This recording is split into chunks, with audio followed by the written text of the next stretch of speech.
Percaya apa tidak? Google sama Apple sekarang, termasuk saya, kalau saya nerima pegawai, saya selalu bilang kalau Anda mau kerja sama saya, jangan anggap Anda kerja, Anda anggap Anda belajar. Itu yang saya bilang. Apakah saya pernah melihat orang yang kerja sama saya S1, S2, atau S3? Enggak. Dan Google sama Apple sekarang sudah tidak melihat ijazah. Aneh nggak? Google perusahaan besar, Apple perusahaan besar, udah nggak ngeliat ijazah.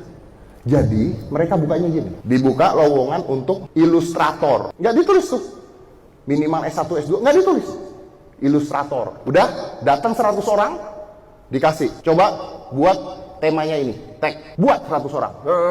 Dari 100 orang, dilihat yang terbagus, diambil. Mau dia tamatan SD juga nggak peduli. Kenapa? Karena kan yang mau dijual, yang mau dikerjakan kan ilustratornya, bukan S1, S2, S3-nya. Berapa banyak anak S1, S2, S3 the cafe yang nggak bisa gambar. Anak S1, S2, S3 komunikasi, suruh berdiri di sini ngomong dengan kalian, belum tentu bisa ngomong. Saya butuh orang bekerja buat saya untuk ngedit video contohnya. Saya nggak bilang minimal S2. Ada berapa orang datang? Nih, gua kasih mentah, editin. Begitu saya edit, saya lihat tek. Oh, ini paling bagus. Kasih lagi 2 kali, tetap paling bagus. Oke, lu kerja sama gue. Gue nggak nanya dia S1 apa S2. Yang gue tahu adalah dia bisa ngedit bagus. Ketika saya tanya, lu lulus S1 apa enggak? Enggak lulus. SMA.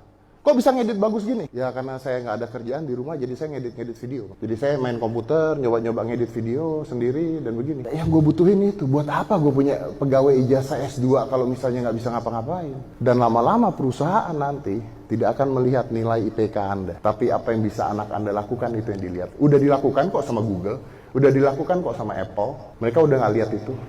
Mereka ngelihat, nih gue kasih tugas kerjain. Hasil paling bagus kerja sama gue. Mau tamatan SD juga nggak peduli.